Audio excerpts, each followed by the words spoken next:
मनुस्मृति के बारे में शिवाजी महाराज का क्या मत था, इसके बारे में कोई मत उपलब्ध नहीं है, मेरे जानकारी में तो नहीं है।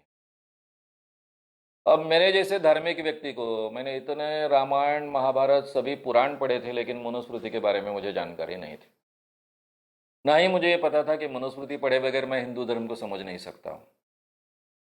मेरे कॉलेज के जीवन में जब मैं व्याख्यान देता था कई विषयों पर, मेरा सभी धार्मिक ग्रंथों के बारे में बहुत अच्छा अभ्यास हो चुका था। उसके बाद मेरे एक मित्र ने, जो अंबेडकर जी को बहुत मानता था, मैं भी अंबेडकर जी को मानता था, अंबेडकर जी के बारे में भाषण भी देता था, उसने कहा कि तू जब तक मनुस्मृति नहीं पढ़ेगा तब तक तुझे धर्म का ध्यान नहीं होगा, सही माने में धर्म का ज्ञान नहीं होगा। मैंने कहा मैंने ये पढ़ा है, वो पढ़ा है, वो पढ़ा है, वो पढ़ा है। बोले सब पढ़ने के बाद भी मनुस्मृति पढ़नी चाहिए।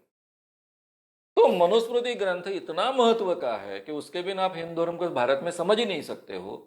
ये जानकारी सबके पास नहीं है, बहुत कम लोगों के पास में ये जानकारी नहीं है। मनुस्मृति में क्या है इसकी जानकारी तो बिल्कुल ही नहीं है, लेकिन मनुस्मृति के आधार पर यहाँ के भारत के चारों शंकराचार्यों ने कई हजार सालों तक निर्णय दिए हैं, ये भी जानकारी हमको नहीं।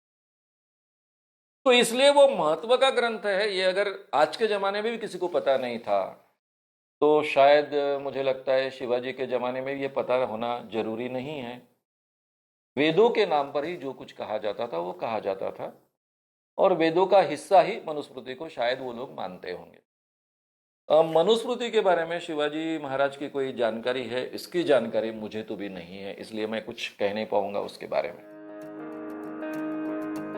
अगर आपको ये वीडियो पसंद आया हो तो उसे लाइक और शेयर करना ना भूलें। चैनल को सब्सक्राइब करने के लिए और नोटिफिकेशंस पाने के लिए कृपया बेल आइकन दबाएं।